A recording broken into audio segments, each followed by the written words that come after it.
Olá a todos, dando continuidade então à nossa disciplina, eu vou apresentar aqui a aula de monocotiledôneas, né, que é mais um dos grandes grupos das angiospermas.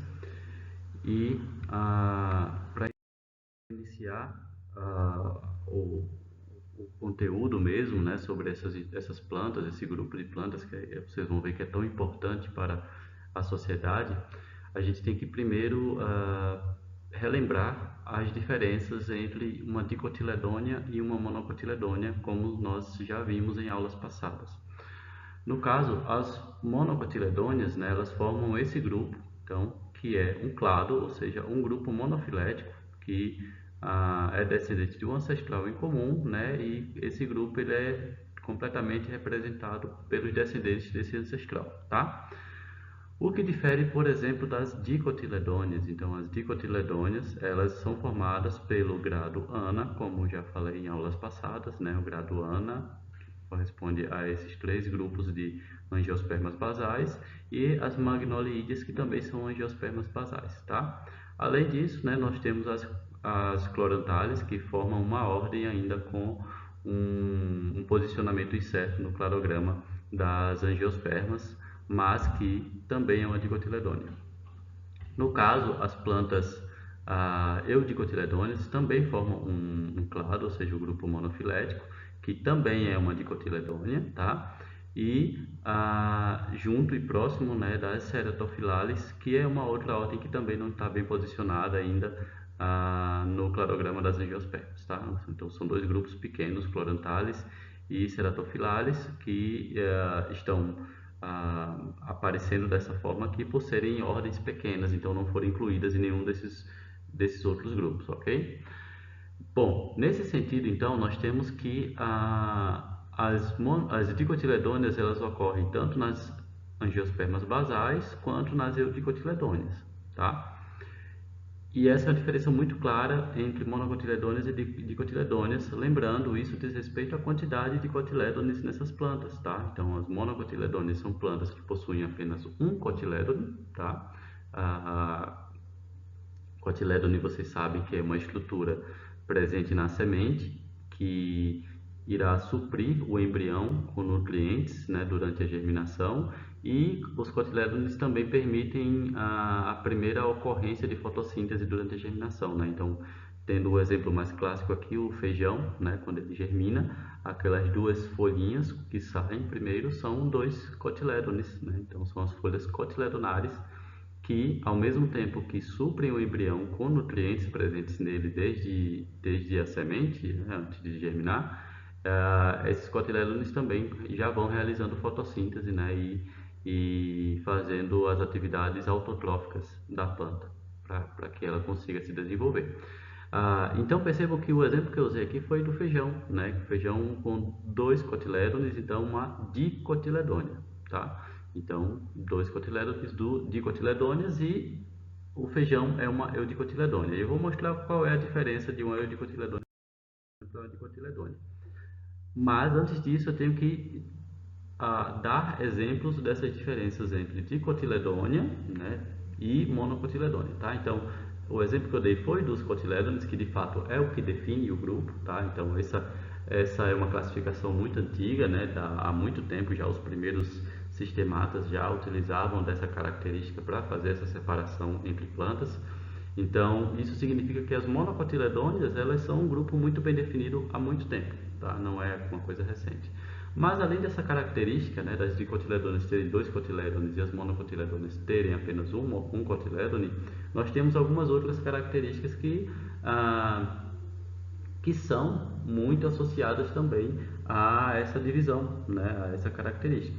Por exemplo, é comum em dicotiledôneas nós vermos folhas com nervuras reticulares, ou seja, aquelas nervuras reticuladas, né, com nervação reticulada.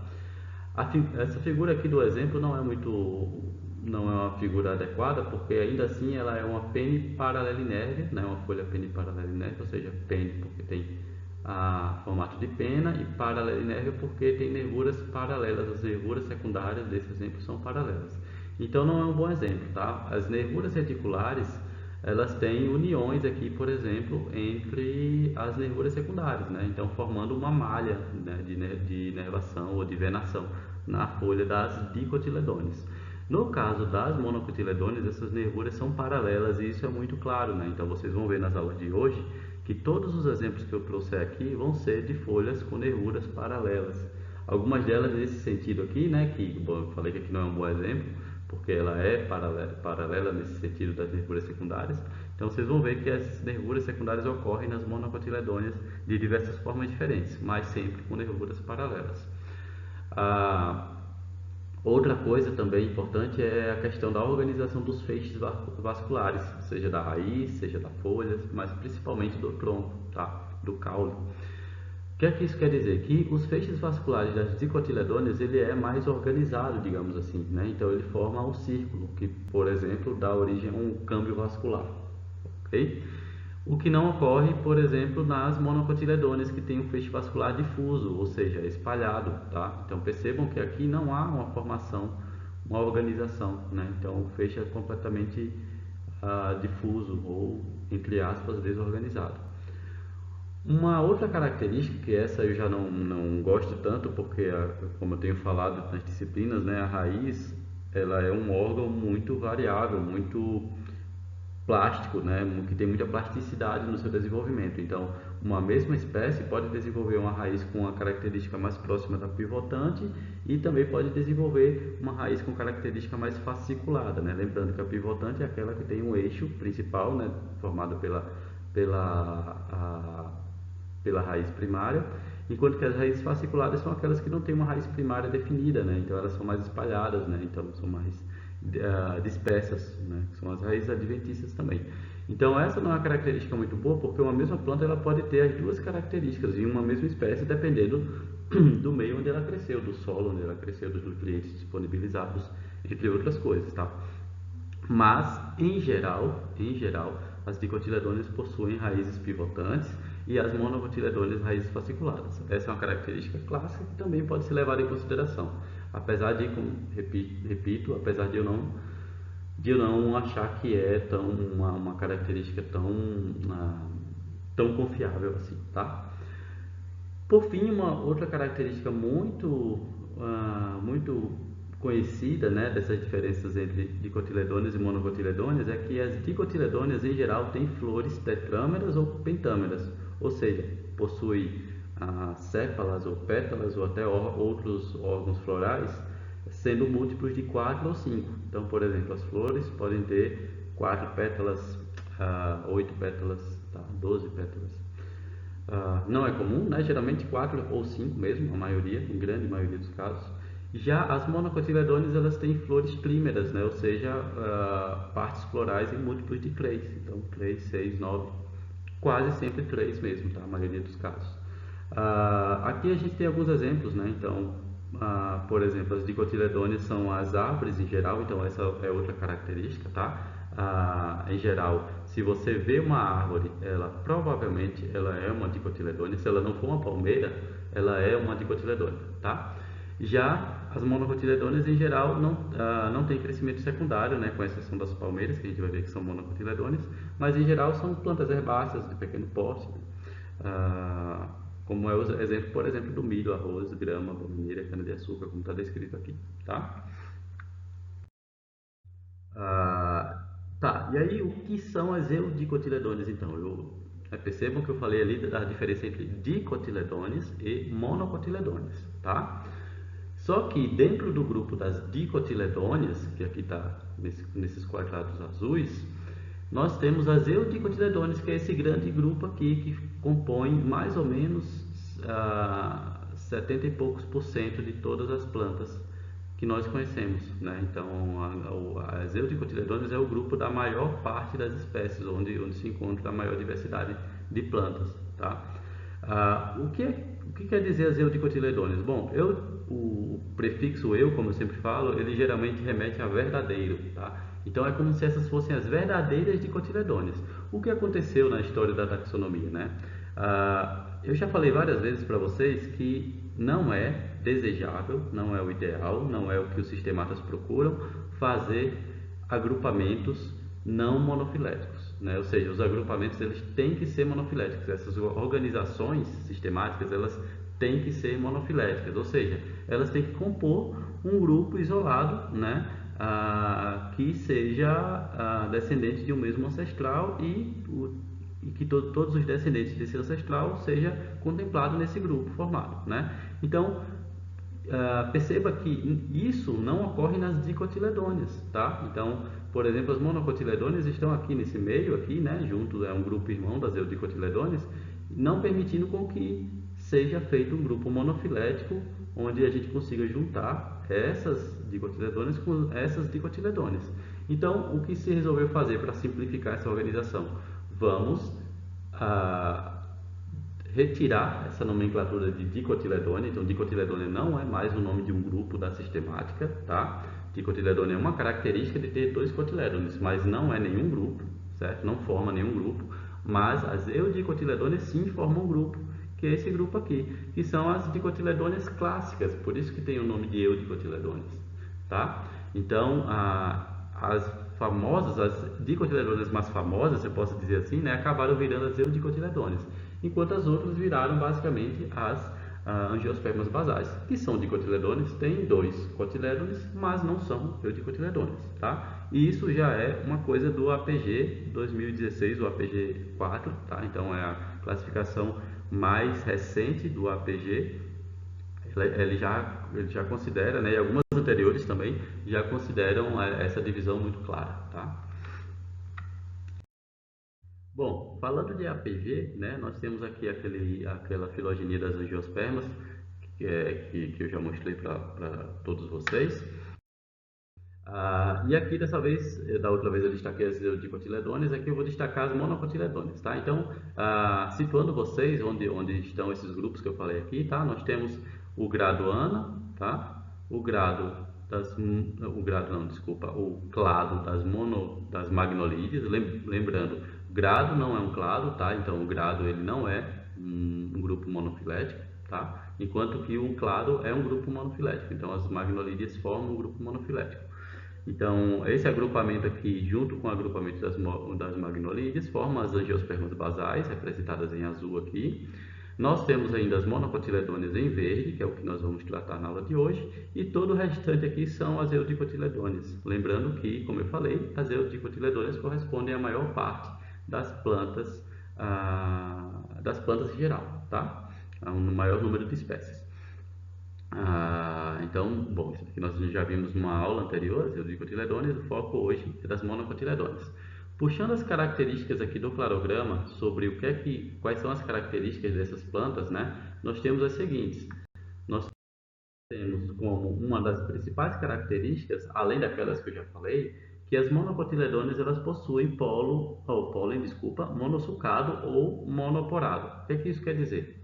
Que o grão de pólen dessas plantas possuem apenas uma abertura, né? Sulcado, lembrando que sulcado ele é um corte longitudinal, né? Então, quando eu falo monossucado, é uma abertura em corte longitudinal com apenas uma dessas aberturas, tá? Também chamada de monocolpado, tá? Esse é até uma nomenclatura mais conhecida, monocolpado. E pode ser monoporado também, né? Qual a diferença? Que aqui é um poro, né? Então, é um furinho só no grão de pólen. Aqui é um corte longitudinal, tá? Nesse sentido, essa característica de ter apenas uma abertura é muito característica das monocotiledôneas, tá? Então, monocotiledôneas têm grãos com uma abertura. Percebam que eu coloquei aqui que as angiospermas basais também têm grão de pólen monocolpado, tá? Então, nesse caso, é compartilhado entre as angiospermas basais, mas não é compartilhado com as eudicotiledôneas, que têm 3 aberturas ou mais, tá? Classicamente 3 aberturas, aquelas que têm mais de 3 aberturas é uma característica, né, herdada, que enfim as plantas passaram a desenvolver mais aberturas, mas originalmente as eudicotiledôneas possuíam já 3 aberturas, ou seja, tinham o pólen tricolpado, certo? Então, todos os pólens, quando uma planta apresenta um pólen com 3 aberturas ou mais, ela é uma eudicotiledônea. Curiosamente, esse grupo já foi conhecido como as plantas tricolpadas, tá? Então, plantas tricolpadas já foi sinônimo das atuais eudicotiledôneas. Mas, bom, voltando para as monocotiledôneas, tá? Então, essa é uma característica muito bem estabelecida das monocotiledôneas, de ter apenas uma abertura, tá? Outras características, né, algumas eu vou repetir que eu já falei, mas aqui eu vou evidenciar melhor. Por exemplo, as monocotiledôneas, elas possuem folhas paralelinéreas. Então, percebam que a gente tem a folha provavelmente de milho. Então, a nervação dela toda paralela, como eu mostrei, aqui nós temos a nervação principal e as secundárias todas paralelas. Aqui nós temos aquele outro caso que eu falei ali na frente, né, que nós temos uma nervura principal e dessa nervura principal as secundárias saem, só que sendo paralelas entre elas. Então, aqui na folha de bananeira, provavelmente, né, nós temos esse formato de folha pene paralelinérvia, ou seja, pene em formato de pena, paralelinérvia com nervuras paralelas, tá? E aqui também uma outra planta, provavelmente de uma palmeira, não sei, mas que também tem a nervura paralela, né? Então não há uma ligação bem estabelecida, né, de nervação entre essas nervuras principais paralelas, tá? Então todos esses são tipos de nervuras paralelas, características das monocotiledôneas, e vocês vão ver esses exemplos em vários dos casos que eu vou mostrar aqui. Bom, outras características que eu já falei, né? Opa.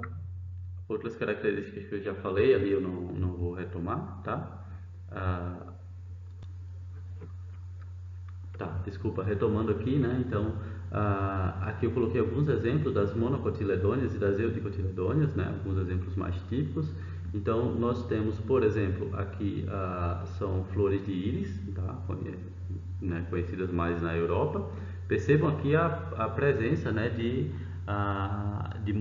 pétalas, por exemplo, com múltiplos de 3, né? Então, aqui eu acredito que sejam 3 pétalas por flor. O que ocorre também nessas outras aqui. Então aqui a gente tem uma flor de bananeira, tá? Flores e o fruto também já, né, em amadurecimento. E uma flor de uma cliliace, tá? Então também percebam aqui que são 3 pétalas, né, nessas flores. E percebam que as flores das monocotiledôneas não são restritas àquelas flores, entre aspas, sem graça, né, dos cereais.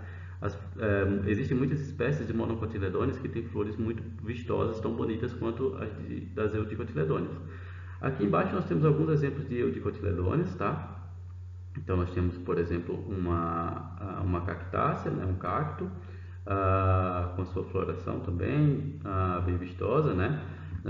Nós temos aqui uma anemone americana, né? Então uma ranunculaceae, com flores bem evidentes também. Essa é uma planta que se alimenta, né, de matéria orgânica morta, tá?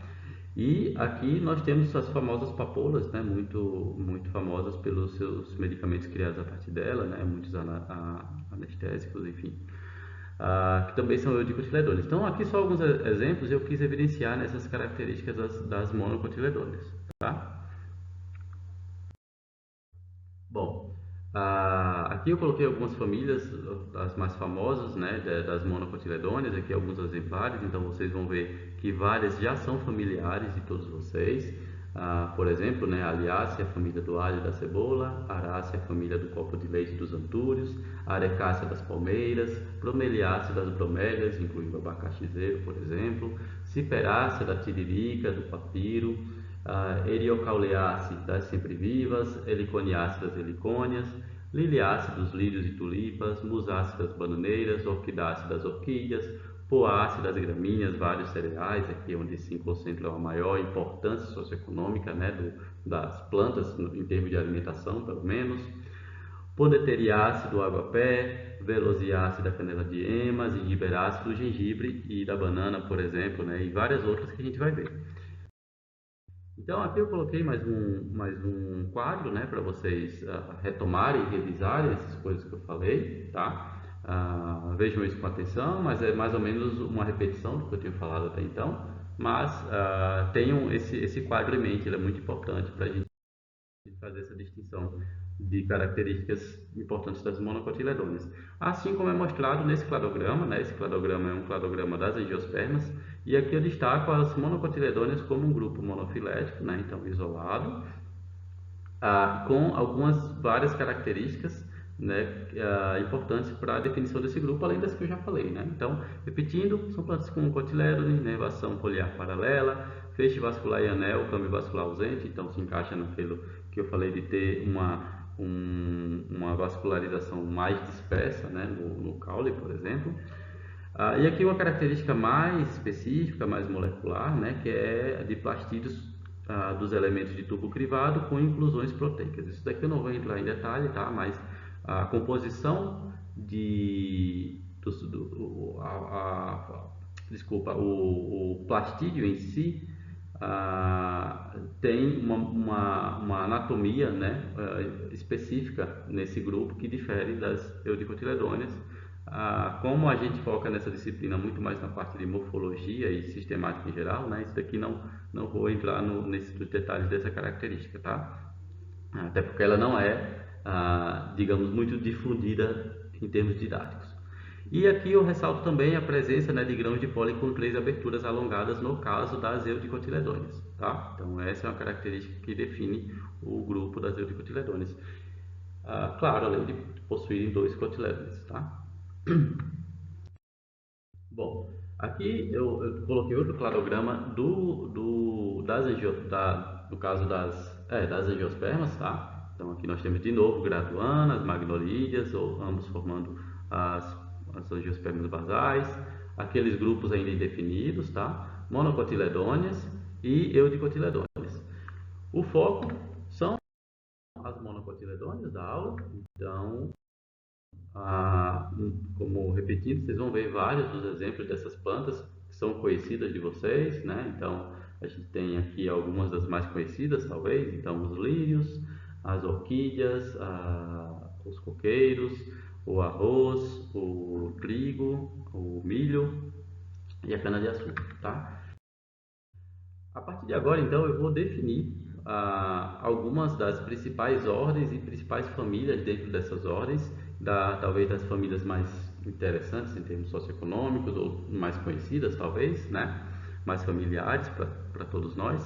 E, e é importante que vocês leiam, né, essas características para terem uma ideia um pouco melhor disso que eu estou falando, né, de uma forma mais ampla, tá? Então, bom, aqui mais um cladograma, né? Mais um diferente para vocês ficarem bem situados, né? Nos vários tipos de cladogramas. Então aqui a gente vai pegar as monocotiledôneas que estão representadas aqui, tá? Então eu vou recortar isso daqui. Então a partir de agora só monocotiledôneas no cladograma.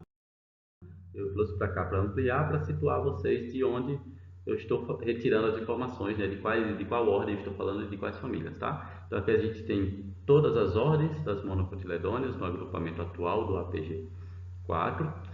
Vou começar pela ordem Alismatalis, desculpa, que é composta por 14 famílias, 166 gêneros, 4.700 espécies. Essa é a composição dessa ordem, né? Sendo que aqui eu destaco apenas uma das famílias, que é a Araceae, tá? Então a família Araceae, ela tem muitos exemplares que são conhecidos de todos nós. Essa família ela ocorre no Brasil com 39 gêneros e 500 espécies. São plantas ornamentais, principalmente pelas folhas ou espádice com brácteas, né? Então, por exemplo, todos nós conhecemos antúrios, pelo menos de vista, mesmo que talvez nós não reconheçamos o nome daquelas plantas, mas nós já vimos, né? Aqui no campus tem várias, por exemplo, e também, né, é comum em jardins. Então, e também florestas, né, na parte mais sombreada de florestas também a gente encontra facilmente essas plantas. Então, por exemplo, os antúrios, costela de Adão, lírio da paz, comigo ninguém pode, filodendros, todos eles, né, de vários tipos, jiboia, copa de leite, tá? Então, elas são muito utilizadas na ornamentação pela beleza das folhas, né, com formatos diferentes, e além disso em alguns casos pelos espádices com brácteas, né? Então é o caso dos antúrios. Então lembrando que os espádices são essas inflorescências em forma de parecido com espiga, né? Mas é um espádice, tá? E as brácteas vistosas, né? Que são folhas modificadas, né? Com a cor diferente, que são responsáveis geralmente por chamar a atenção de polinizadores, que é o caso dos antúrios e do copo de leite, tá? Então são plantas muito e do lírio da paz também, né? São plantas muito representativas para essas características. Algumas dessas dos exemplares, né, das espécies dessa família são utilizadas na alimentação. É o caso da taioba e do inhame, por exemplo. E curiosamente também é nessa família que a gente tem as menores angiospermas, né? Na verdade, as menores plantas com sementes, se eu não estou enganado, tá? Então, as menores espermatófitas, que são as lentilhas d'água, né? Então, do gênero Lemina, são cada pedacinho desse aqui é um indivíduo diferente, tá? Então, são plantas minúsculas que são interessantes, né? Uma característica interessante. Partindo agora para a ordem Asparagales, tá? Nós temos 10 famílias, 67 gêneros e 1.500 espécies nessa ordem. E nessa ordem eu destaquei duas famílias principais, a família das Orquidaceae e das Agavaceae. Percebam que aqui a Agavaceae, né, é uma família que tem esse nome há muito tempo, né, um grupo que tem esse nome há muito tempo, mas que atualmente ele está um pouco indefinido, né? Então ele envolve aqui uma problemática taxonômica, tá? Com vários grupos diferentes, alguns não muito bem definidos, e que então é a composição da soma desses grupos aqui, né? E por sua vez, a Agavaceae, junto com várias outras famílias, formam o que nós conhecemos por Asparagaceae sensu lato, ou seja, Asparagaceae em um senso amplo, né? Ou seja, percebam que aqui nós temos uma família chamada Asparagaceae, que é a senso estrito, né? Então é uma família Asparagaceae, mas que existe um grupo maior também chamado de Asparagaceae, que nesse caso é chamado de em senso amplo, sensu lato, né? SL. Eu não vou entrar na problemática desse grupo, tá? Mas eu vou focar na Agavaceae, porque dentre todas essas aqui, a Agavaceae, o grupo das Agaváceas é que é mais, digamos, mais interessante, né? Para a aula daqui. Então, deixa eu voltar aqui. Tá, então, partindo para o grupo das orquídeas, tá? Nós temos aqui as Orquidaceae, que depois eu falo da Agavaceae, tá? No próximo slide. As Orquidaceae, elas são um grupo interessante, né? Porque além de todos nós conhecermos, ele é um grupo muito grande, é o maior grupo, né? O grupo que tem a maior diversidade de plantas, né? De todas, então ela tem 880 gêneros, 26 mil espécies, e esses números correspondem a 8% de todas as plantas com sementes, tá? Então é um número muito grande de diversidade, né? Um número muito grande de espécies. No Brasil, elas ocorrem com 250 gêneros e 2.600 espécies. Então, proporcionalmente não é tanto assim, mas interessantemente no Brasil nós temos espécies muito vistosas, né, que são cogitadas, né, e são utilizadas na verdade para ornamentação. Então, apesar de não termos uma diversidade tão grande assim, né, pela extensão do nosso país, as espécies que nós temos aqui são muito interessantes para a ornamentação, tá? São plantas zigomorfas, ou seja, né, tem uma simetria típica, né, de ter dois lados bem divididos. A ornamentação, ela é utilizada na ornamentação, mas também na alimentação, através, por exemplo, das baunilhas, né? Essa é uma curiosidade que pouca gente sabe, que as baunilhas elas são orquídeas, tá? São da família Orquidaceae, sendo que o que a gente utiliza na alimentação das orquídeas são os frutos, né? Então aqui a gente tem um fruto verde e aqui no estágio mais amadurecido, né? Então em diferentes estágios. E a gente utiliza a baunilha daqui de dentro, tá? Então a gente abre o fruto, né, e retira isso daqui, geralmente quando esse fruto após esse fruto receber um trato de ressecamento, tá? Então a gente utiliza essa composição aqui. Em termos de ornamentação, né, essas plantas elas têm as flores muito peculiares, né, muito diferentes de todas as outras plantas. Então, por exemplo, as flores dessas plantas, das orquídeas, elas possuem cleissépalas, como é característica das monocotiledôneas, e cleispétalas, né? Então, estruturas florais, verticilos florais externos em múltiplos de três. E as três pétalas são essas aqui, e percebam que uma é diferente, né? Essa pétala diferenciada, ela é chamada de labelo, tá? Ainda, né, nós temos a coluna, tá? Também chamada de zigmostene. Essa coluna, ela nada mais é do que uma estrutura que vai onde vai estar inserido tanto a parte reprodutiva masculina quanto a feminina. Então, por exemplo, percebam aqui na figura que aqui nós temos a antera bem no ponto da coluna, bem na ponta da coluna, na parte mais distal, nós temos a antera, e ali, né, nesse esquema aqui que mostra uma parte mais interna, né, como se fosse uma parte mais interna dessa coluna, nós temos o estigma, ou seja, a ponta ali do carpelo, tá? Então nós temos tanto a parte masculina, androceu, quanto a feminina, gineceu, na mesma estrutura, tá? Toda fundida. E isso, né, é uma coisa rara na natureza. Eu particularmente não conheço outro grupo de plantas que tem essa característica, tá? Como exemplo, eu só sei das orquidáceas, né, tendo essa característica de possuir uma coluna e possuir os dois sexos fundidos dessa forma, tá? Tá, agora sim as Agaváceae, né, ou seja, as Paragaceae sensulato, nós temos essa família com 10 gêneros, sendo que no Brasil ela ocorre com 6 gêneros e 5 espécies apenas, e também muito utilizada na ornamentação, né, então nós temos aqui mesmo no campus, temos vários exemplares de agaves, clorofitos, dracenas, yuccas. Também a espada de São Jorge é uma espécie muito conhecida, né, das Agaváceae. A distribuição delas, né, tende a ficar entre clima tropical e subtropical, né, um pouco temperado, mas não muito, tá? Então, em geral, preferem ambientes com altas temperaturas, não restritos apenas, mas, né, uma preferência do grupo. E uma coisa interessante é que a tequila, né, ela vem dos agaves, tá? Então aqui nós temos uma planta de agave, no caso é exatamente essa planta onde da qual é feita a tequila. Na verdade, né, são várias espécies desse gênero agave que a gente consegue fazer bebidas destiladas, e a tequila é uma delas, né? Então, para fazer a tequila, o que acontece, né? Os produtores retiram a planta, claro, cortam as folhas, né, e deixam essa estrutura caulinar, né, que é pouco desenvolvida nessas plantas, com alguns resquícios de folhas, né, extraem o açúcar daí dessa estrutura e destilam esse açúcar, né, para formar então a tequila, tá? Então a famosa bebida tequila vem daí. E por isso que ela é muito conhecida no México, né? Então, o México é um país onde tem muitos agaves, tá? Tem áreas muito grandes, né, com agaves ocorrendo naturalmente, e talvez por isso a tequila tenha ficado muito famosa de lá, né?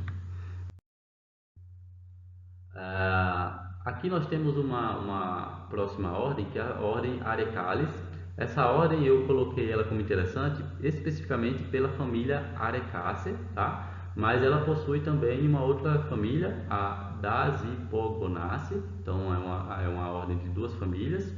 Sendo que essa Dasypogonaceae eu coloquei aqui, né, só para contemplar, né, a outra família dessa ordem, mas ela é uma família pequena, tá? Ela ocorre só aqui nessas regiões marcadas aqui na Austrália, tá?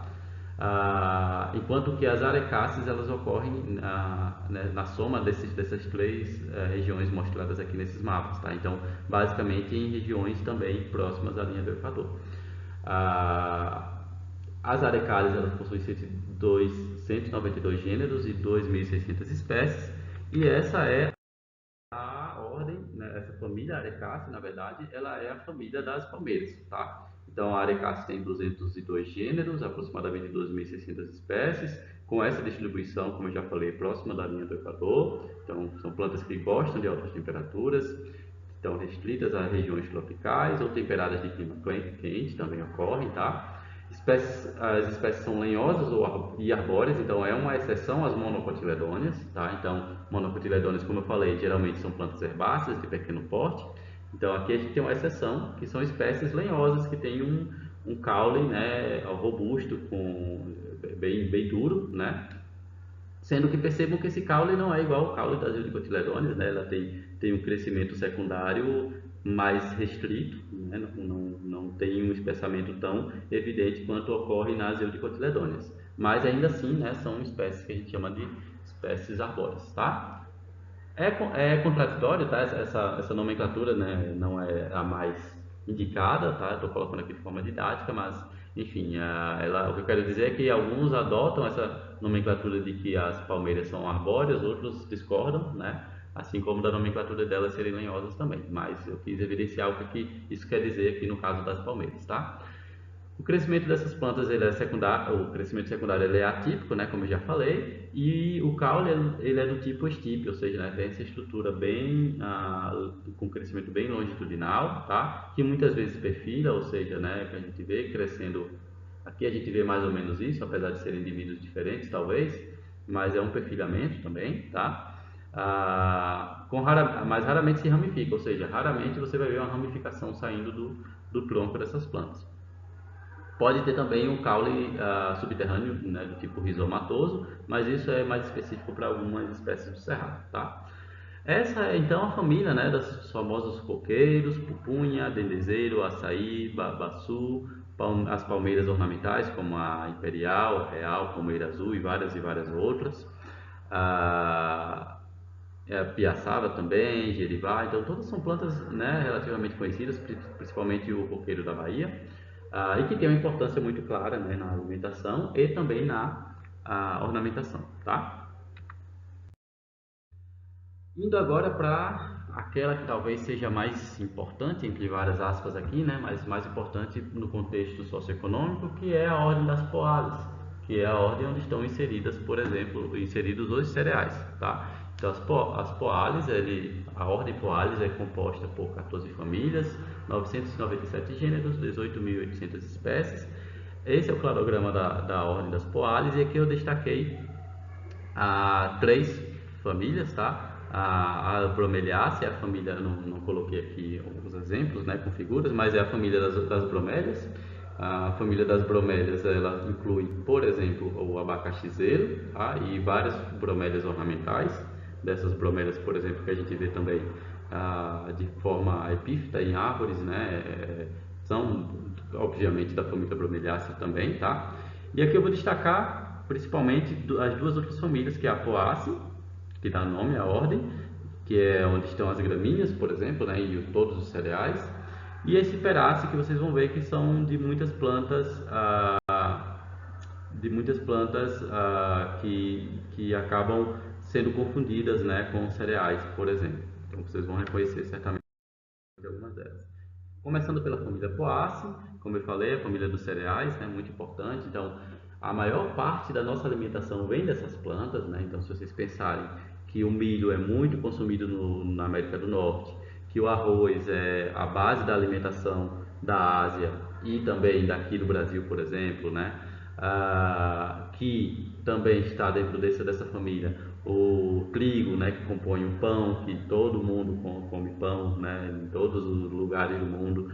Então, assim, é muito clara a importância dessas plantas para a alimentação, para a agricultura, para a agronomia, né? Então, sem essas plantas não dá nem para a gente imaginar como seria a sociedade sem essas plantas, tá?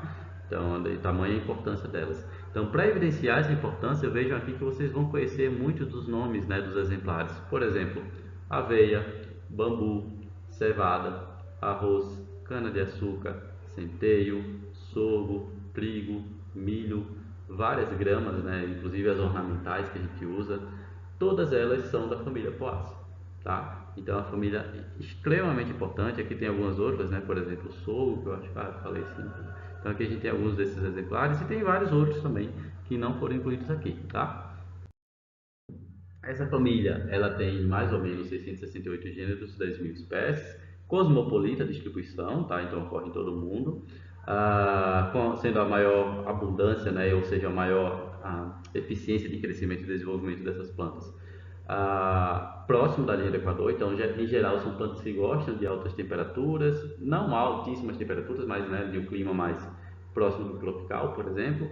São plantas também que gostam de grandes quantidades de luz, geralmente, tá? Para a realização de fotossíntese. Então, elas geralmente são muito eficientes em realizar fotossíntese. Em geral, são ervas pequenas, né?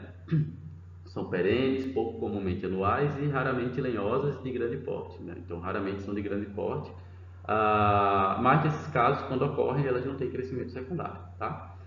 As raízes são fasciculadas, nesse caso é bem fácil a gente perceber essa característica, e muitas delas têm micorrizas associadas, ou seja, fazem associações com fungos para aumentar a eficiência na absorção e na assimilação de alguns nutrientes presentes no solo. O caule é do tipo como, ou seja, né, aquele caule, por exemplo, o bambu ele tem um caule do tipo como o, né, mas alguns podem ser do tipo cheio, como é o caso, por exemplo, do palmito, tá? E dos cereais também. Então, se a gente cortar o caule ali do arroz, do milho, do trigo, a gente vai ver também que eles são desse tipo como, tá? São bem delimitados com os nós e entre nós bem salientados, bem fácil, né, com a marcação bem específica, a gente consegue enxergar facilmente os nós e entre nós dessas plantas. E o hábito delas geralmente é cespitoso, o que isso quer dizer? Que é em touceira, ou seja, que é ramificado, né? Forma-se perfilhos de forma muito fácil, tá? Então, se a gente pegar o arroz, por exemplo, como um exemplo, a gente vê, né? O arroz é aquele aglomerado ali de perfilhos que se juntam, né? E saem do mesmo ponto na base da planta, todas compondo, claro, o mesmo indivíduo, mas que formam esse aspecto de touceira, tá?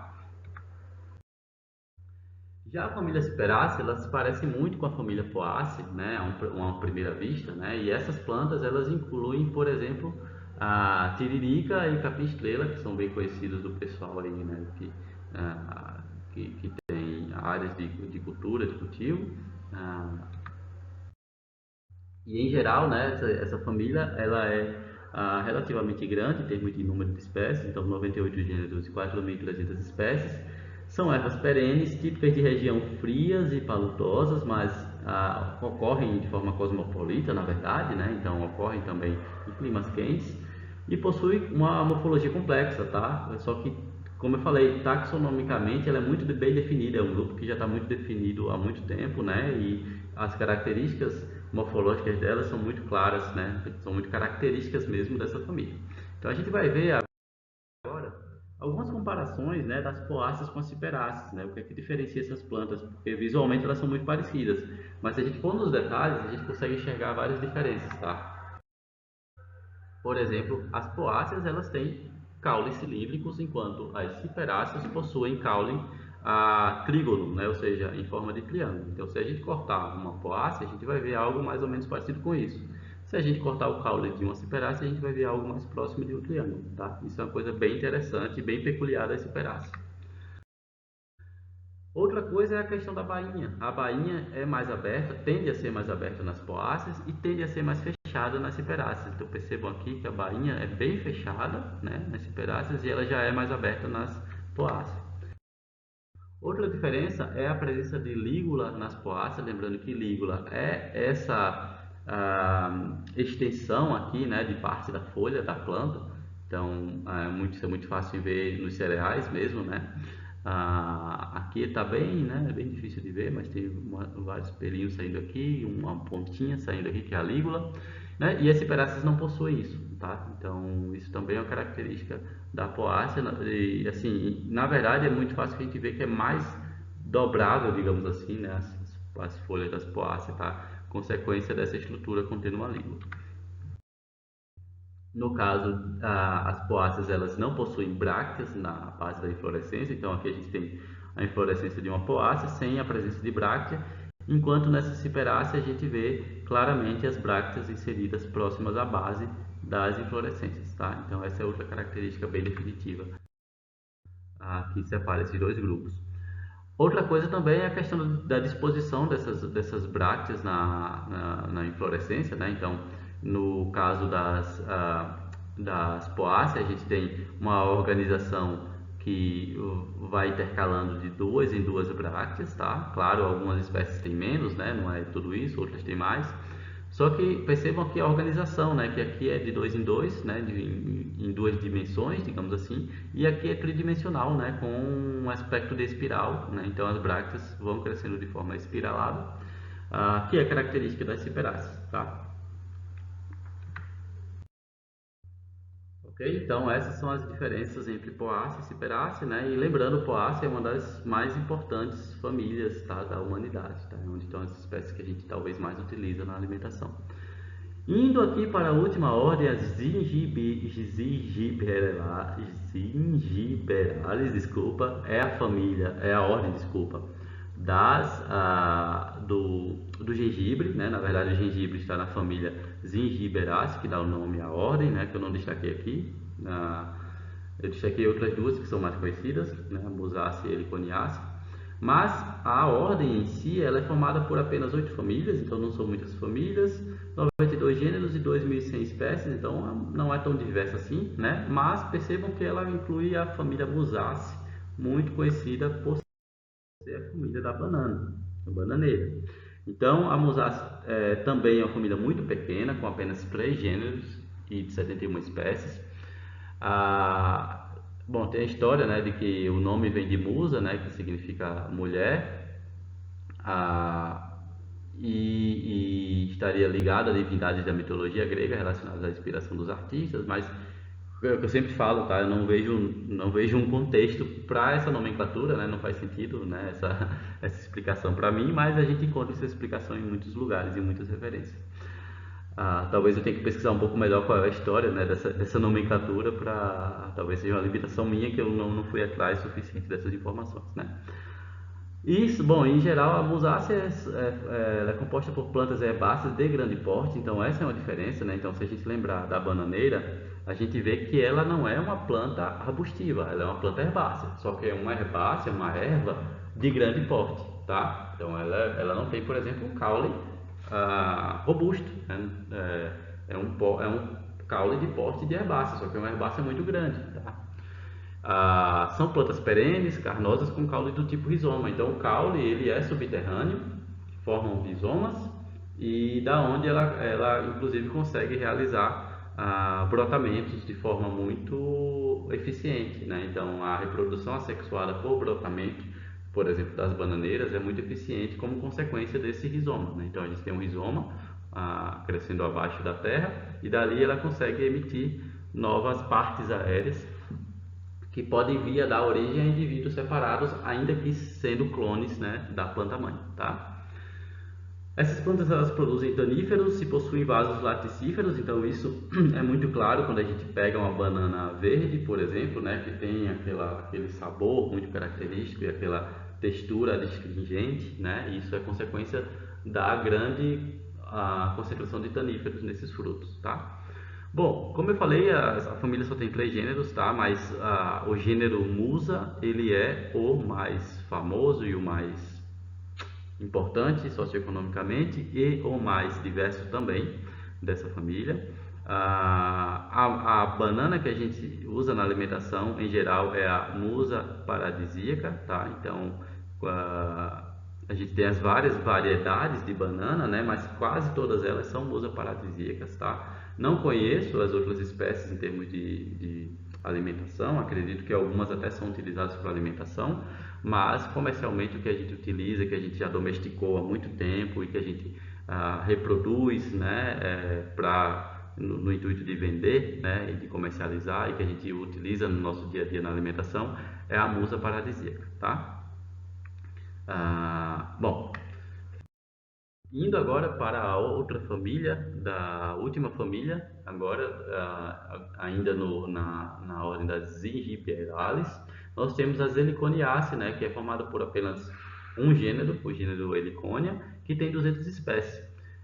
Essa família é mais conhecida, né, pela sua distinção visual mesmo, elas são muito peculiares, né, muito bonitas, utilizadas na ornamentação, que são as helicônias mesmo, né, então tem helicônias de vários tipos, né, com várias formas diferentes, mas percebam que a inflorescência delas é similar, né, tem um crescimento floral muito peculiar e muito específico, né, desse grupo. A ocorrência delas grandemente elas ocorrem aqui no nosso país, né, principalmente ali na floresta amazônica e ah, de fato são as plantas, talvez algumas das plantas que a gente tem maior valor para exportar como planta ornamental, tá? Porque ela ocorre quase que exclusivamente aqui, né, na América Latina, tá bom? Bom, a aula de monocotiledôneas foi essa, tá? Desculpa Foi uma aula um pouco mais apressada, até porque não tem, né, digamos assim, a interação com os alunos, então acabou ficando um pouco engessado, mas tem ainda outros grupos ainda bem importantes nesse grupo monofilético das monocotiledôneas, tá? Vocês podem ver alguns detalhes a mais, né, nos livros que eu sempre indico, nas disciplinas. E fiquem à vontade para perguntar. Lembrando novamente, essa aula de monocotiledôneas vai ser tema da prova também, ok? Então não deixem de estudar, de dar uma olhada, uma revisada. Vou disponibilizar os slides. E é isso. Qualquer coisa me perguntem. Estou disponível para tirar qualquer dúvida em relação tanto a essa aula de monocotiledôneas quanto às outras aulas que vão compor a prova, tá bom? Então, bons estudos para todos e tenham um bom resto de semana.